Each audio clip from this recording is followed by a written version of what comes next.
Maayong adlaw kaninyong tanan, sama sa gihapon, dako ang akong kalipay nga kita makatuon sa balaang pulong sa atong Ginoo.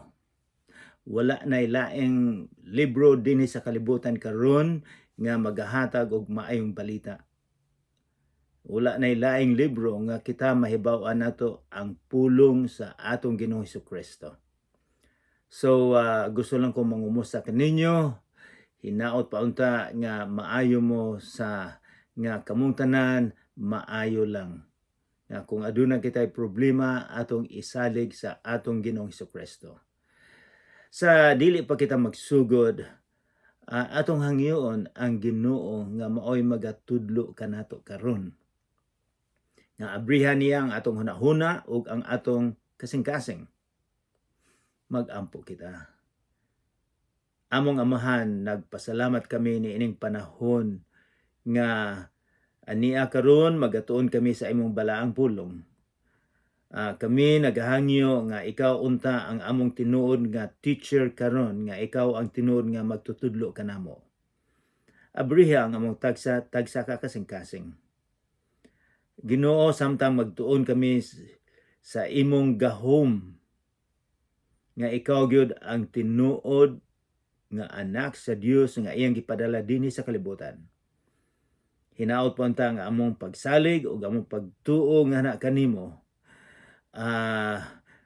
maging strong, maging malakas nga kami motuo sa kanimo nga ikaw ang makaluwas kanamo, nga ikaw ang makapasaylo sa among sala. Ginoo, ubani kami karon sa ngalan ni Jesucristo nga among manuluwas. Amen. Well, mag-review kita kung hain gikan ang atong kung hain tagikan karong adlaw naa kita sa sinulat ni Marcos kapitulo 4. Hinaot pa unta nga masabtan nato. Hinaot pa unta nga dako ang among paglantaw nga naa kanimo. So as a review gikan sa kapitulo 1, ang nagsulat na ini si Marcos. Ang informasyon ni Marcos gikan ni San Pedro. Mao nay sa mga research sa mga tawo nga gatuon, mao ilang nahibaw-an nga ang information ni Marcos gikan ni San Pedro. Kay si San Pedro nakauban man niya ang atong Ginoong Hesukristo, nadungog niya, ingon siya na captain niya.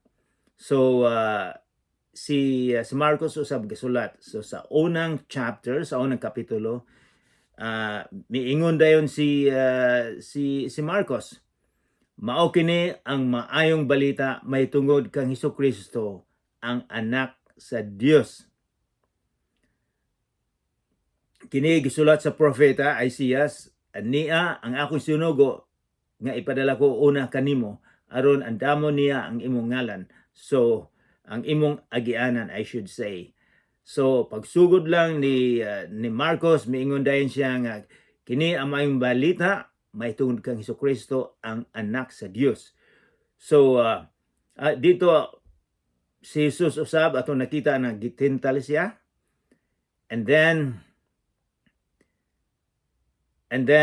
sa sa kapitulo 2 atong mahibaw-an dito nga giayo ni Jesus ang paralitiko, iyang gihatagan og bag-ong lawas, pila na katuig nga na paralyze, wala ta kahibulo kung na stroke, apan giayo sa atong Ginoong Hesukristo.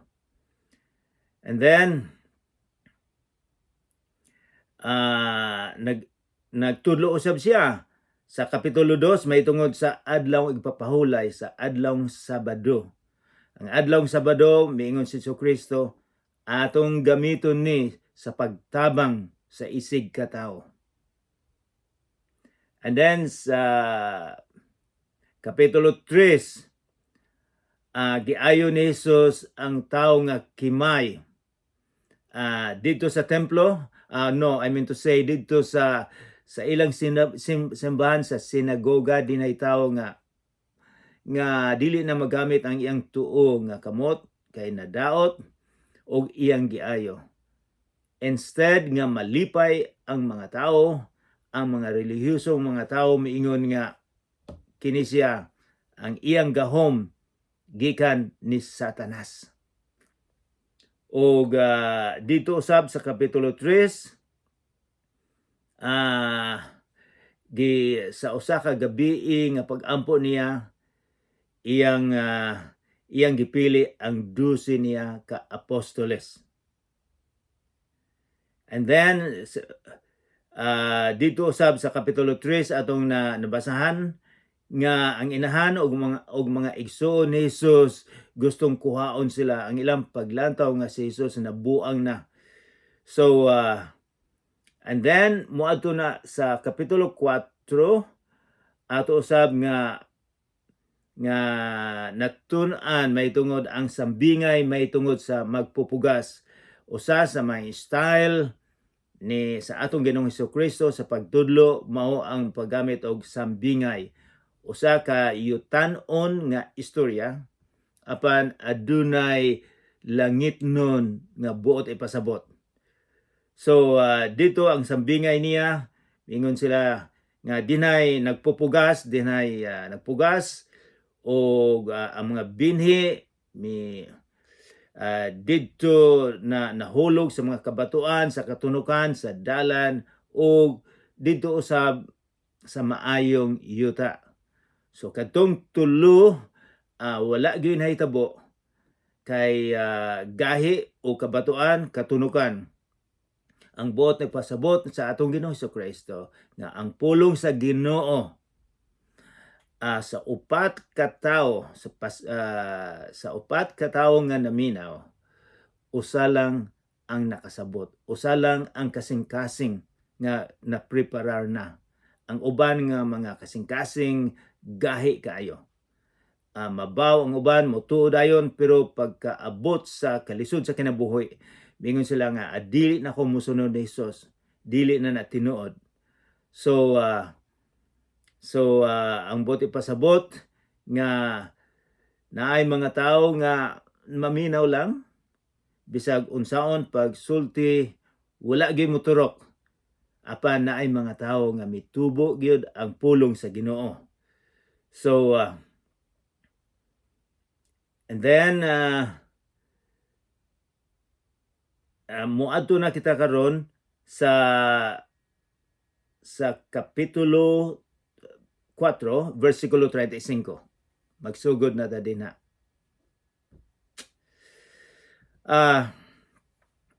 Dinhay usa sa mga lanaw, duha ka lanaw didto sa Israel. Ang usa giingon nga Dead Sea, patay nga dagat pero lanaw ni. Nganong patay man kay napuno ni og asin sa pag-adto namo didto, nakakaligo mi didto. Dili ka mulutaw lang ka, dili ka ang imong ang imong paa, imong tiil dili makalungtad tungod kay asin, mulutaw lang gyud ka. Dead Sea, walay isda. Pero ang usa-usab nga lanaw ang Sea of Galilee. Dili giingon nila nga Sea of Galilee, kundi lanaw ni siya. Mura ni siya usa ka dako. Mura gikan sa Negros payon sa Cebu, mao ni gidak-on sa ilang lanaw. Daghang kaayo ning isda. Ang tubig niya gikan sa Jordan River, so maayo ni siya nga naa sa Galilea. Ang atong Ginoong Hesukristo sa pagsugod niya sa pagsermon, di na siya sa duol sa baybay ni ining Lake Galilee, ning lanaw sa Galilee. Daghang mga mangingisda didto. Tingali unom sa iyang mga apostoles mga mangingisda. So kining isdaan naa sila mga tilapia, daghang kaayong isda kaysa sa dinay record, dinay nakakuha mga usa ka gatos ka tuig na karon nga usa ka tunnel, 1 ton, usa ka tonelada ang nakuha nga isda. So maayo kaining lanaw, daghang isda sa among pag-adto usab, naglakaw-lakaw usab mi didto, o kining lanaw sa atong introduction, kining lanaw ubos kaayo ni siya, og gipalibutan ni siya mga bukid. So kini usab tungod sa iyang posisyon, kay ubos kaayo, init ang tubig. So kung ang hangin gikan sa Mediterranean nga bugnaw moagi dinhi sa Lake Galilee, makahimo og diferensya sa panahon, muunos, kay bulutag unsay unos. So mao ni nahitabo nila. So mao ni sitwasyon, og mao ning Lake Galilee nga mukalit lang tungod sa diferensya sa temperature, sa kainiton nga hangin nga moagi, bugnaw og init ang sa ilalom, magsugod ginig unos. Mingon mega nga unos. So mao nay background nato karon nga ang atong Ginoong Hesukristo dinhay nahitabo sa lanaw sa Galilee. Nakasabot po ko og jutay sa mga concern, sa mga reklamo sa mga apostoles. Kay ako usab sa dihang nagtrabaho ako sa barko, dugay na karon ang uwak puti pa ang ilang color. Nakatilaw usab ako og mga bagyo dito sa South China Sea. Nakatilaw usab ako nga abi namog malunod nami sa pag-adto namo sa San Francisco dito sa norte sa Japan. Nakatilaw po may dako kaayong bagyo, abi namog malunod na ang mga kauban nako sa barko, gitawag na nila ang tanang mga santos, o kasi kay makahadlok og husto. So mao na itong background karon, atong basahon ang kapitulo 4 sa sinulat ni Marcos. Versikulo 35.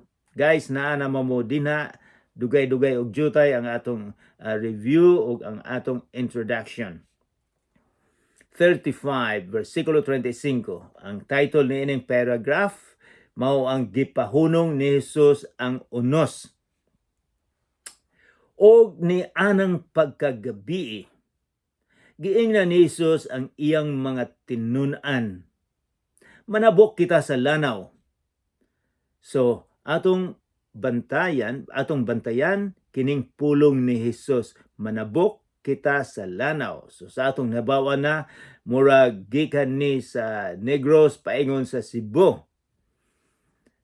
Mingon siya, muadto kita sa usang lanaw dito, sa usang daplin. And then, manubog kita sa lanaw. Verse 36. So busa, gibiyaan nila ang panun sa katawhan. Kay atong nahibawan nga ang atong Ginoong Hesus daghang nanugok niya tungod sa iyang gihimo o tungod sa iyang pagtudlo. Ang atong Ginoong Hesukristo usahay dili na makakaon tungod sa mga tao. O so miingon siya, moadto kita, gusto siya mopahulay usab.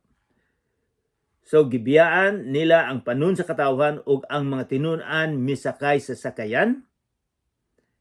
Gisakyan ni Jesus ug nagkuyog sila. May ubang mga sakyanan usab didto. So naghimo ko gamayng sakyanan, og nahibulo ba mo nga kining sakyanan mga 25-28 ka feet ang gidakon. So usay mga 15 lang ang makasakay. So wala ta kay bulog 15 tag-iya ni ini sakyan, siguro si San Pedro o ang uban niyang mga apostoles na mga mangingisda man. So kini na ako'y pag-adto namo didto sa Israel, dinhay ilang nakita usa ka sakayan nga ilang nakalot. Ang edad sa sakayan mga 2,000 ka tuig. So kining sakayan na pareho gyud ni sa sakayan nga gigamit nila sa mga mangingisda dito sa Lake Galilee. Nakita na ako ni og siguro mga 15 o 13 ka tawo ang makasulod. So when sila manabok kita, sakay sila sakayan og di na po'y ubang mga tao nga misakay usab sa sakayan nga musunod nila. And then unsa may natabo? Unya mihuros ang usa ka kusog nga unos og tungod sa dagkong balod nasudlag tubig ang sakayan og hapit na kini mapuno. So dako maayo siyang paglanaw, pagbiyahe apan sa kalit. Miingon si Marcos, ginagamit siya og Griego nga salita nga sinultian, mega. Kay bulutag unsa nang mega mole, dako kayo. Miingon siya, dako kayong unos og kusog kayo ang unos tungod sa dakong balod. Ang barko paingon sa taas, nagkilid o nagkilid usab, mosalom, mopataas na usab. Naibalo ko niini kaysa sa akong gisaking barko sa una. Abi na og malumos nami kay pag-dive na sa barko, ang barko murag mailalom nami sa tubig, pero ang barko kay maayong pagkahimo og sirado kayo, mutungas po na siya og mopataas na pod bisag musalom siya. Pero kinong barko nila sa unang panahon masudlan nig tubig. Masudlan nig tubig og naa sila siguro mga mga balde siguro nga ilang himuon og miingon kini si Marcos nga kusog yun kayo, mega kusog kayo nga unos og kalit. Og unos tungod sa dakong balod nasudlag tubig ang sakayan og hapit na mapuno. Nasudlag tubig sila, makanervyos kayo ni. Ako sa una na nervyos at sab ako na makahadlok ni nga malunod. Bisag kinsa naman mahadlok. Sa usahay gani naay panahon usab nga kung mopauli mi gikan sa Pilipinas mo anhi dinhi sa Canada, makasakay og eroplano, ang naapoy bagyo sa itaas, naapoy unos nga ang eroplano binimog mahulog na, mupaubos, mutakilid, mo dive na pod, makahadlok. Nakatilaw ako niini sa mga panahon nga makahadlok og kaayo, makahadlok maayo. So tungod sa dakong balod nasudlag tubig ang sakayan og hapit na kini mapuno. Unsa may tabo kung mapuno, malunod sila. Unya apan naay pulong nga apan kung magbasa mo og Biblia o bisag unsa inyong basahon, bantayan ninyo ng pulong apan nga adunay may tabo, positive or negative. Apan natulog lang si Jesus. Sa kakusog sa unos nga ang sakayan nila duol nang malunod na puno na, ang atong Ginoong Hesukristo natulog lang didto sa likod. Nabasa na siguro siya pero gikapoy og husto. Gigutom ang atong Ginoong Hesukristo. Kay ang atong Ginoong Hesukristo kumpleto nga tao, kumpleto usab nga Ginoo. Dinhi atong makita nga siya gikapoy og husto. Bisan ug nabasa na siya, bisan ang barko misalom na, mitakilid na, ang atong Ginoong Hesukristo gikapoy og husto natulog sa likod sa barko, sa sakayan nila. And then gipukaw siya sa mga tinun-an nga nag-ingon, magtutudlo, wala ka ba mabalaka nga hapit naman kita malunod? Mura sila nasuko sa atong Ginoong Hesukristo. Yung siya, wala ka ba mabalaka na hapit na kita malunod, pero ikaw natulog lang din ha, nagpasarap-sarap lang, natulog lang din ha sa likod sa atong sakayan. Unsa may imong gihuna-una karon, natulog lang ka, kami diri nabuang nami sa pagkuha og tubig para dili malunod, pero ikaw nagpasarap-sarap lang, ikaw natulog lang. Murag nasuko sila, pero na-nervous po ni sila. And then mibangon si Jesus og iyang gipahunong ang hangin. Gipahunong niya ang hangin. Og ang mga balod iyang giingnan. Hunong. Og mihunong ang hangin. Og mibanos ang kalinaw. Kinsa man ni Jesus? Kabalo mo? Unya, versikulo 40, unya, miingon si Jesus kanila, nganong nalisang man kamo? Wala ba kamoy pagsalig? Ang atong Ginoong Hesukristo, murag gikasukan sila, nganong nalisang man kamo? Wala ba kamoy pagsalig?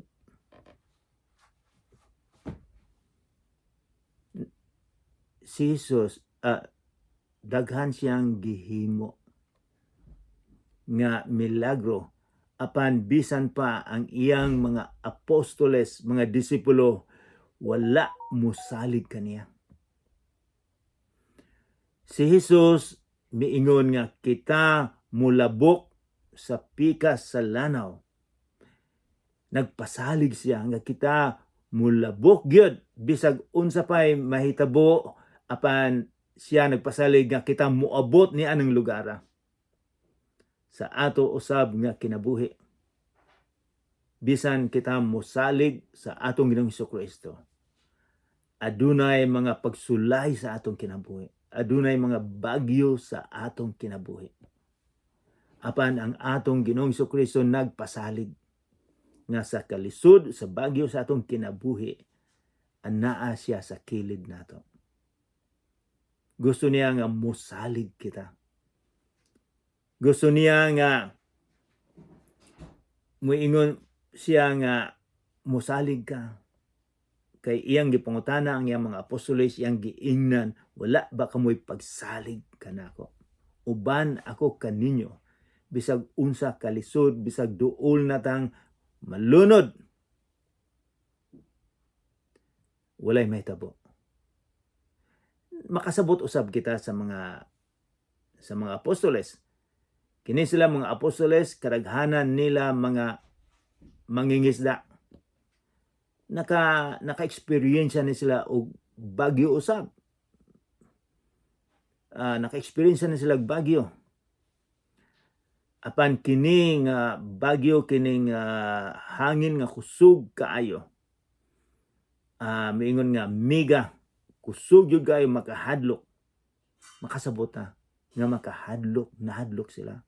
O tingali, miingon sila nga ang atong leader, ang atong teacher natulog lang, wala gani mutabang sa pagkuha nining mga tubig, nagpasarap-sarap lang siya. Apan miingon si Jesus, wala mo'y pagsalig.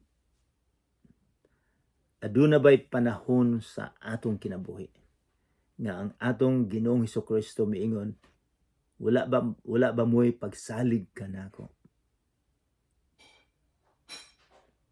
Apan Versikulo 41, apan nahibulong sila pag-ayo og nagpangutan anay. Nahibulong sila sa nahitabo. Nahitabo nga sa kalit lang sa dihang misulti ang atong Ginoong Kristo. Miingon siya, hunong og mihunong ang hangin. Og mibanos ang kalinaw. Alam mo, kabalo ba mo nga ang gigamit ni Marcos kanang giingon mibanos ang kalinaw? Mega gikan sa Grego nga dako kaayong kalinaw ang nahitabo dayon. Mura og sa kusog kaayong hangin, sa kusog kaayong nga balod, kalit lang nga mihunong, kalit lang nalinaw. Maunang natingala sila. Kinsa maning tawhana nga atong gisundan, nga kita misunod, nga bisan pa ang hangin o ang balod mutuman man kaniya. Mutuman. Nganong mutuman man sa pulong sa atong Ginoong Hesukristo? Kay, nebalo ba mo, nga si Juan miingon nga si Jesus ang naghimo sa kalibutan. Si Jesus ang gahimo sa kalibutan. Ang pangutana nila mao na rhetoric question. Usa ka pangutana nga wala nay laing tubag, nga ang tubag mao kinsa man, ang tubag wala nay lain, kini si Jesus Ginoo. Nga bisan pa ang hangin, ang bagyo, iyang ipahunong sa iyang pulong lamang. Kung atong basahon ang unang libro sa karaan nga tugon, Genesis or Genesis, paghimo sa Ginoo sa kalibutan, misulti lang siya ang iyang pulong gamhanan. Ang atong Ginoong Kristo usab sa iyang pulong lamang mihunong ang hangin, mihunong ang balod, kinsa man siya. Kining mga tawhana, kining mga apostoles sa atong Ginoong Kristo, kini sila mga Hudiyo. Ang atong Ginoong Kristo Hudiyo. Kining mga Hudiyo, aduna sila'y hymnal, aduna sila'y libro, kanta nga ilang kantahon sa pagdaig sa Ginoo. Mao ni giingon nga mga salmos, mga salmo. Kini sinulat ni Haring David o ubang mga tao, pero kadaghanan gisulat ni Haring David. So kining gisulat ni Haring David, ilan ning kantahon. So kining mga tawhana, kay balo sila kung kinsa ni Jesus. Natingala sila. Kang ilang gikanta, akong basahon ang unsay ilang gikanta. Kining ilang gikanta, mga ilan ning gikanta sa pila ang mga Hudiyo sa pila ka gatus ka tuig kung muadto sila sa templo, magdaig sa Ginoo, ilan ning kantahon kining salmo. So kini sila nahibalo. So akong basahon ang ubang parte sa salmo.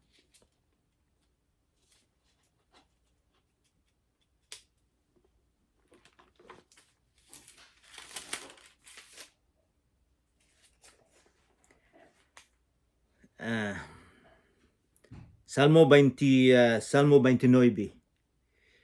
Ang tingog ni Jehovah anaa sa ibabaw sa tubig. Jehovah or Jehovah, dinhi mingon sa versikulo 7, ang tingog ni Jehovah nagpabilin sa mga siga sa kalayo. Ang tingog ni Jehovah nagauyog sa kamingawan. Si Jehovah nagauyog sa kamingawan sa Sedes.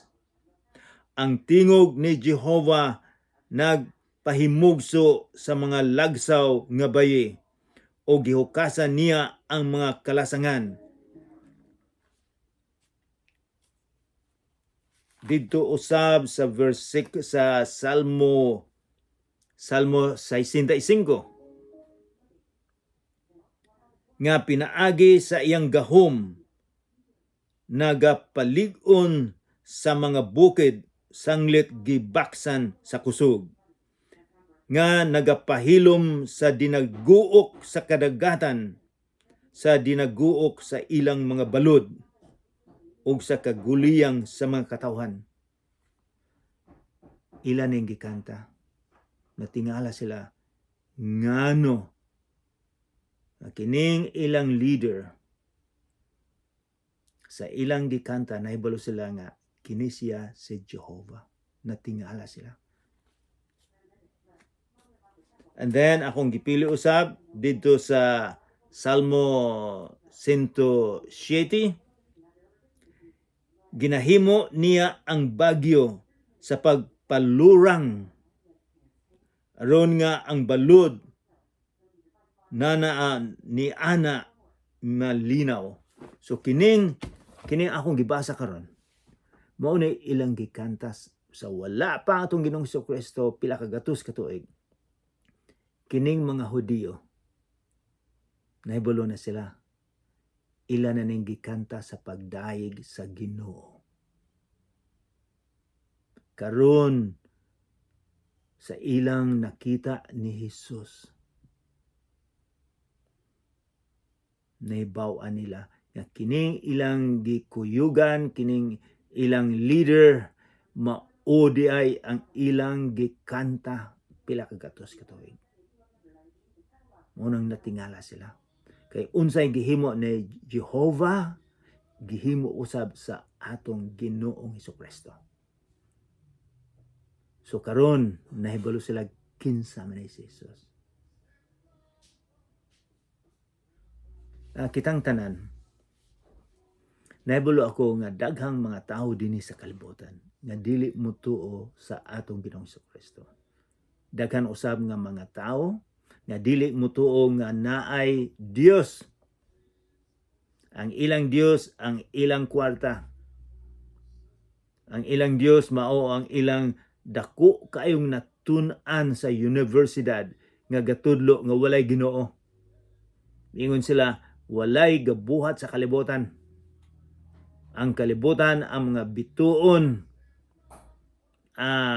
tungod sa giingon lang Big Bang dinay mibuto mga 14 ka bilyon ka tuig dinay mibuto usa ka gamay nga cell, usa ka gamay lang kaayo mibuto, and then paghuman nahimong daghang mga bituon og nahimo ang kalibutan nato, nahimong bulan, nahimong adlaw tungod sa gamay. So kini mga tawhana dili mutuo nga adunay Ginoo nga gahimo. Mutuo ba mo nga ang atong Ginoong Hesukristo ang gabuhat sa kalibutan, ang gapahunong sa balod, ang gapahunong sa bagyo, mianhi dinhi sa kalibutan aron sa paglukat sa atong mga sala. Kung ikaw ug ako mosalig, mutuo, musandig kaniya, aduna kitay kinabuhi nga walay katapusan. Mutuo ba mo? Magampo kita. Amahan namong langit nun, daghang salamat nga ikaw ang gabuhat sa kalibutan. Ikaw ang gamhanan. Sa tingog lang nimo, muhunong ang balod, muhunong ang bagyo. Ginoo, sa bagyo sa among kinabuhi, kung kami mosalig, imong ipahunong usab ang bagyo sa among kinabuhi. Ginoo, pasaylua kami sa among mga sala kung kami wala mutuo kanimo, nga kami dili mosalig kanimo. Hinaot pa unta nga imong abrihan ang among tagsa ka kasing-kasing nga pasudlon ka sa among kinabuhi. Sa ngalan ni Jesucristo nga among manluluwas. Amen.